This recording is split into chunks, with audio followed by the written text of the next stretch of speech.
So I know what it's like to be speech suppressive.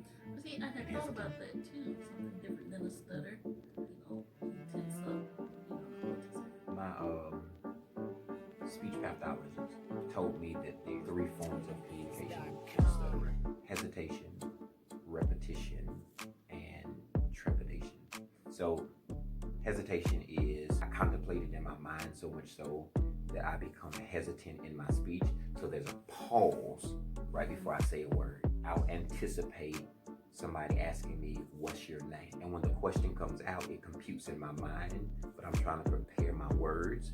So there's a pause before I begin to try and say what my name is. Next part is the repetition.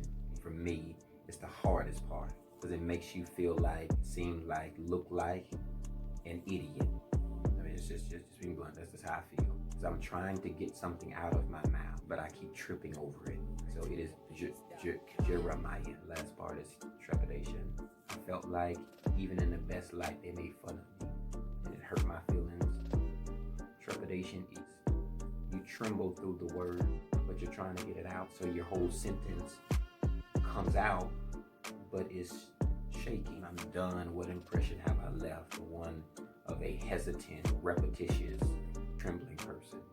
Stutter most when you're at home, when you're around your mom, dad, and you feel like they actively are not paying attention to you. It's not subjected to just their attentiveness or unattentiveness. Subjected to like your coherency of like, are you in this? Or are you like passive about this? And Moses finds himself in this place. So many things that we can just like passively talk about and there's no study. Or there's so many things we can actively be in and there's so much repetition, trepidation, and hesitation to it. I can't even get through with the sentence to break it and then change it. The problem is that most of his life he's comfortable, so he doesn't stutter. There's no stammer in his speech. There's no trip in his walk. There's no hesitancy in his talk. There is no patient here in the Bible where he is afraid of God, in trouble with God. But when God calls him, he calls him to go back to a place where I know they won't accept me. I have to go ask permission for those that are connected to me. So he's showing up to testify in front of people. Yes, I killed one. Don't slay me. I'm not here about me. So if I go back, by what authority am I free? And what authority do I stand before the king to tell him, let the people who look like me go free? God says, tell them I am sent you. There is no context for pretext. There is no preparation in the text. There is no rest of the command. Not left for interpretation for us to derive the whatever else that he needs to fill in the blanks. He said, tell them I am. And that becomes all that he is allowed to say. So it makes sense when he needs Aaron to connect to him, because where God would suppress him, don't say anything but thus says the Lord, I am. And then Aaron comes in and he is mandate of the man that is standing in front of mighty man professing to minister for the mission of God, but he is suppressed, but Aaron is under duress. Moses is hesitant to go because they won't believe him, but he has to be in repetition of only saying the same thing over and over and over again. Aaron stands in place where he's shaking but walking out of. He has to go into it, don't know what's going to happen, don't know what this man is going to do. Guess just now, because the only thing Moses is allowed to say is I am. He can't even tell Aaron what the assignment is because it's not included in I am. I can't hear you. Many times you'll be called to a place where God requires you to act out, not resistance, but then hesitation. Be hesitant before you approach the throne, knowing that every petition that you present unto God is going to be granted and requested, approved by what not he assigned of you, but by who he is. And you're going to be connected to people who cause you to be repetitious, where you'll have to repeat yourself over, I just believe God. You'll have to repeat yourself constantly that I am everything he says that I am. You'll just have to repeat the word that God gave unto you, the promise that he made for you, the assignment that he placed over you over and over and over. And some people won't get it the first time. And So you have to rewind and give it to him the second time and the third time. And that's okay, because God is making you a broken record player in this season. You are repetitious in every promise that he spoke over me, life and longevity, that I will survive and not just exist. I will thrive in everything that he called me to do this.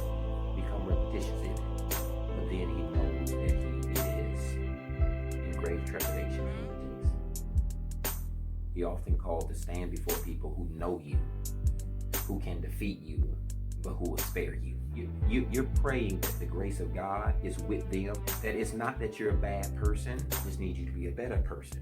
It's not that you're in a bad space, I just want you in a better place. And you can get so used to, comfortable with, so accommodating for people who are next to you, that you'll stop them from growing with you, because you don't want to confront them for them to grow up too.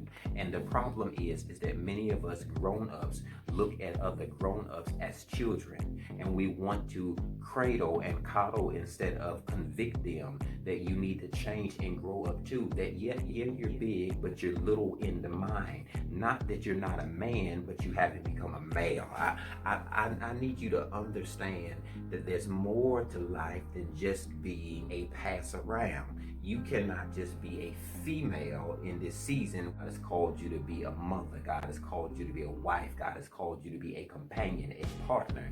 When you can connect to the person who loves you but can contradict you, show up in front of you and profess to you, not my words, but the I am said, you are everything he says that you are. When do you start acting like the I am? When do you start responding like the I am? When do you start convicting you and everybody connected to you that I am greater than everything that they would lay me here to suppress me there, to leave me hesitant in, that I would repeat it over and over until I see every word that I speak in front of them. He has a mountain of days ahead of him that are harder than the first day, but he still shows up. Now, I don't know if Aaron shows up every single day. I'm not sure. And you have to know you're called to go regardless if they show up or not. You have to know that your mission, your assignment is connected to more than just if they show up in the cheerleader squad or not. If they're in the bleachers, if they're in the stands, if they are connected to you, if they shout your name, if they are your man, your friend, your best friend, your fiance, your wife, your mama, your sister, your auntie, if they show up or not, know that you're called to not be in the stands for any man, but you're called to be on the court to play so you can win your victory. If God has assigned you to go before great men to declare unto them that this is not the way it's going to be, then it doesn't matter what power stands before you, what grace that they have over them, that everything that I'm favored to do, and everybody that is connected to me will end up getting freedom by the words that I don't say. Can't hear nobody. There are some things that you don't need to say in this season. That there are some truths you don't need to tell. That there are some lies that you need to withhold and hold in and avert from speaking. That there is some places that you don't need to go. You have to learn how to not be oppressive but be suppressive in this season. Limit you. You put restrictions on you. You be the hesitancy before they can ever place you in a hesitating place. He says to I want you to get free. Goes to Pharaoh and says, let my people go. But he says it in the weirdest way. I am, let my people go. I am, let my people go. I am, let my people go.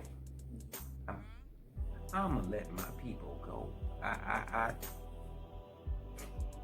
I'm gonna let them go. There's some people in your life that you have to, I'm gonna let it go. I'm a disconnect from for the greater me of getting to my Canaan. I'ma let it go. I'ma let some places go that were limiting me. I'ma let it go.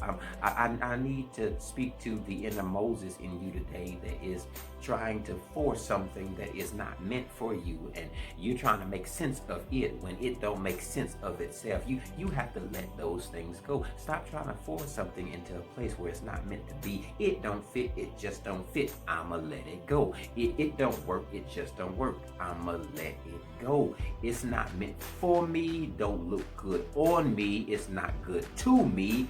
I'ma let it go. That's what they tell him. He shows up before Pharaoh asking for freedom for every Hebrew in the land. But every Hebrew is not a slave. There's some Hebrews that are children.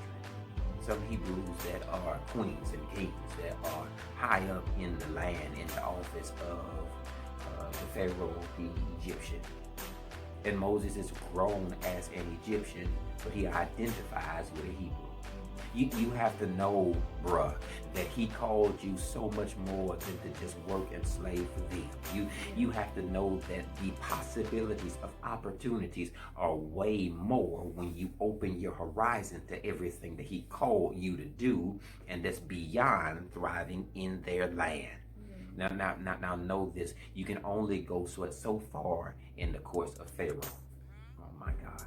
And he calls you to let his people go higher in their calling, go bigger in their dream, go greater in their assignment, go more in their courage, in their step, in their fatherhood, where they hold them accountable. That you have to cross Red Seas, absolutely. You carry dead things, absolutely. Eat hard things, absolutely. You have to carry heavy things, absolutely. But you're called to walk into, walk over, walk above, and leave behind anything that is of bondage to you, on you, suppressive around you. I want to hold you to a dying, dead, depressing job, working, not legacy building place where you say, God, if you are for me today, that I'll leave everything that makes me comfortable so I can be uncomfortable in a desert place where I'm protected, provided for, and defined to. The unlimited grace of him who will call me, I am. That's where Moses finds himself at, and I think that's what's different in the text. It's a long way home, but we're here.